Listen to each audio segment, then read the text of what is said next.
Pemirsa, Sekretaris Kabinet Andi Wijayanto menyatakan fungsi Kepala Staf Kepresidenan untuk membantu Presiden dan Wakil Presiden dalam pengendalian program prioritas. Andi Wijayanto membantah posisi Kepala Staf Kepresidenan dengan tugas barunya melemahkan posisi Wakil Presiden Yusuf Kala. Andi juga menjelaskan ada komunikasi politik yang dilakukan Kepala Staf Kepresidenan untuk melaksanakan tugas pemerintahan berikut monitoring dan evaluasi. Tapi pada dasarnya fungsi Kepala Staf adalah membantu Presiden dan Wakil Presiden dalam pengendalian pelaksanaan program-program prioritas. Kepala Staf tidak memiliki struktur vertikal sampai ke daerah. Kepala Staf tidak menggantikan misalnya fungsi pengawasan yang dilakukan oleh Inspektorat Jenderal atau BPKP yang selama ini sudah ada. Tapi fokus membantu Presiden dan Wakil Presiden untuk implementasi program-program prioritas. Monitoring dan evaluasinya terutama tentang implementasi program-program prioritas. Jadi karena namanya program prioritas, tidak seluruh program dilakukan monitoring evaluasi oleh Kepala Staf. Kira-kira di seluruh program pembangunan yang harus dilaksanakan oleh pemerintah dalam 1 tahun itu ada 4.500-an program. Nah, Kepala Staf itu akan melakukan pengendalian 10% dari program-program tersebut. Itu terutama program-program yang memang mendapat arahan khusus dari Bapak Presiden, ya seperti yang dirapatkan pagi ini tentang Trans Tol Sumatera. Nah, program itu karakternya menjadi prioritas Presiden, lalu sifatnya lintas kementerian, terutama lintas Menko, dan membutuhkan koordinasi yang sangat kuat antara pusat dan daerah, seperti Trans Tol Sumatera, Menko Perekonomian terlibat, Menko PMK dan Maritim terlibat, lalu pemerintah pusat terlibat, gubernur dan bupati juga terlibat. Nah, dalam urusan-urusan yang relatif kompleks seperti ini, lalu Kepala Staf akan relevan untuk membantu Presiden dan Wakil Presiden memastikan program-program itu berjalan. Lalu pemirsa, apa kata Wakil Presiden Yusuf Kala? Kita simak sama-sama.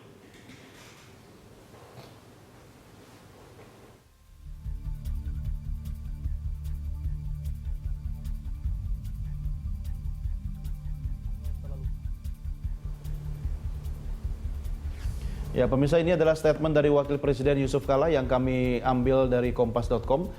Mungkin nanti koordinasi berlebihan kalau terlalu banyak. Ada instansi lagi yang bisa mengkoordinasi pemerintahan, kalau berlebihan bisa simpang siur.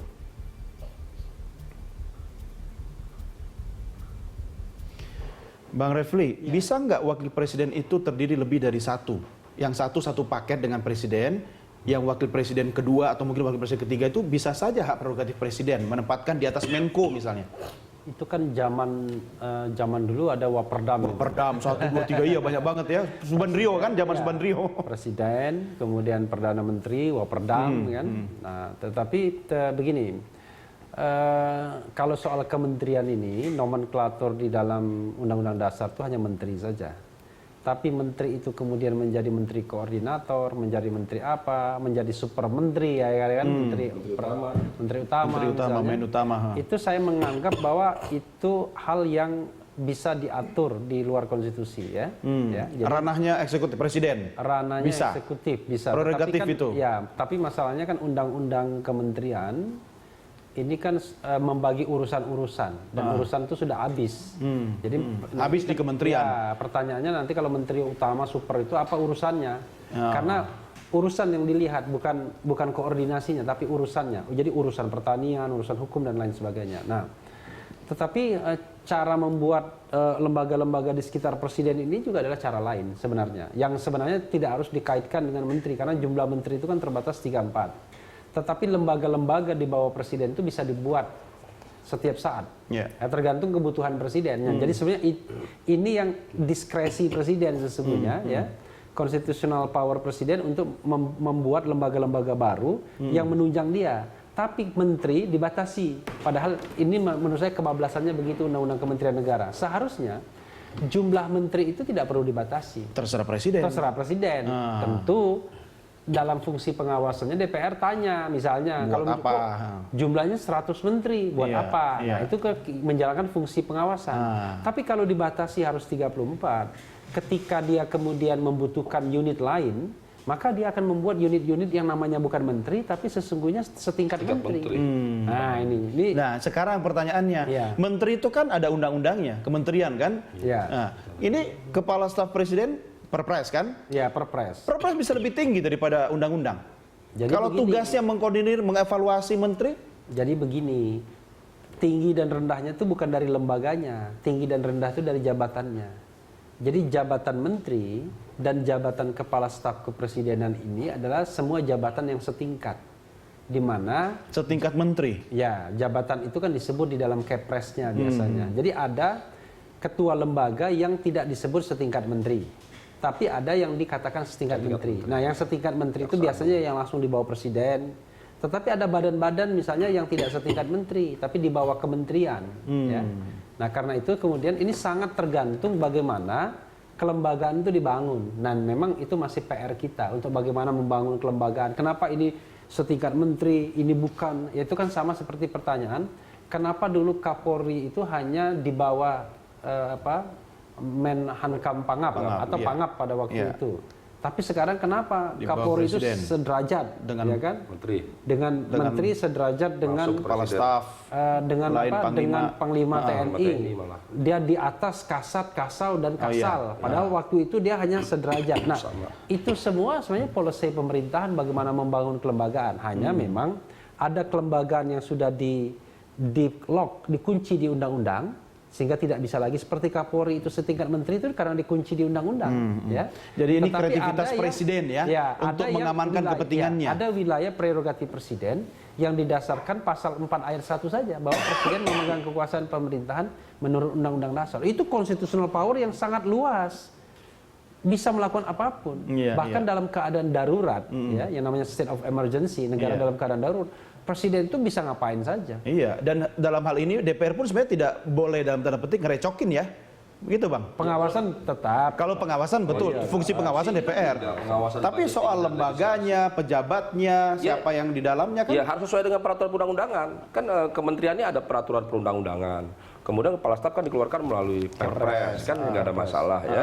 Dan yang menarik tadi kan ada evaluasi yang menggantikan UKP 4. Sampai Menko pun bisa loh Iya, dievaluasi. ini luar biasa memang. Jadi kalau Maksudnya presiden sendiri nggak Iya. percaya sama Menko-nya atau sebenarnya cuma nggak percaya pada salah seorang Menko-nya, jadi biar semua adil, oke, Pak Luhut lah yang evaluasi gitu. Jadi memang luar biasa peran dan tugas fungsi ini karena tidak hanya mengevaluasi menteri tapi juga Menko. Itu artinya posisinya di atas Menko kan, Iya. seperti Wapres Menko lah, siapa kira-kira yang harus begitu. dievaluasi?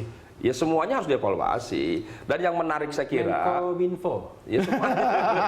Saya kira kalau dievaluasi semuanya harus dievaluasi. Mau Tapi bilang yang paling- Menko Puan aja nggak enak, takut koalisi Oh iya pecah termasuk nanti. Puan, semua dong. Oke, saya Sama mau ini Mas, yang paling penting saya kira evaluasi ini harus fair ya. Jadi tidak hanya membuat laporan kepada presiden, tapi yang bersangkutan harus diberitahu, bahkan publik harus diberitahu. Tapi yang penting Itu yang paling penting, evaluasi juga itu.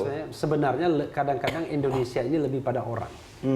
figur ya. Iya, figur. Jadi Melekat pada kelembagaan itu kadang-kadang mengikuti figur. Jadi kalau misalnya ada figur yang kuat, ya, maka kadang-kadang kelembagaan kuat Diberikan pada Iya, figur tersebut. iya, diberikan pada figur Oke, tersebut. saya akan minta komentar dari Pak Dipo Alam, mantan sekretaris kabinet di era Presiden Susilo Bambang Yudhoyono, yang sudah bergabung bersama kita melalui sambungan telepon. Pak Dipo Alam, selamat malam. Selamat malam, Bung Joni. Selamat Apa kabar malam, Pak Bung Dipo Refli. Alam? Baik, alhamdulillah. Lama sudah tidak bersua. Bapak sibuk apa sekarang, Pak? Saya melukis saja. Baik, mantap. Pak Dipo Alam, Pak Ya. Luhut Panjaitan jadi Kepala Staf Kepresidenan. Komentar Anda? Ya, menurut saya sah-sah aja. Beliau senior, umurnya 67, beliau bintang 4. Ya. Tidak ada yang menurut saya tergantung dari presiden. Bahwa saya sendiri belum baca persis perpresnya, tapi ketika Kepres dia dilantik, saya baca bahwa setingkat menteri. Ya. Jadi sama seperti kayak UKP 4 dan tupoksinya sama. Saya kira saya baca juga di media bahwa untuk mengevaluasi.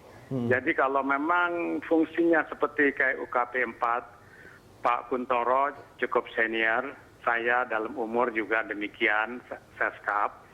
memang Seskap itu mestinya bisa menegur menteri, ya diharapkan kayak begitulah.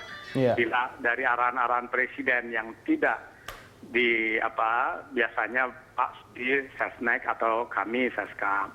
Tapi Bung Andi masih muda. Saya kira barangkali Pak Luhut, setahu saya ketika Gus Dur pun dia adalah seorang yang loyal pada presiden dan loyal dengan presiden dan terukur menurut teman saya, seorang jenderal. Jadi tidak ada salahnya. Saya pikir kalau memang ini ada casing, selalu ada casing baru, ya sebenarnya kan sama seperti katanya seperti kayak UKP 4 atau Sesda Lobang. Kebanyakan itu adalah pejabat yang senior gitu seperti Pak Luhut ya. Memang di sekeliling Pak Jokowi ada orang yang tidak menteri seperti Pak Hendro Priyono udah hampir 70, ada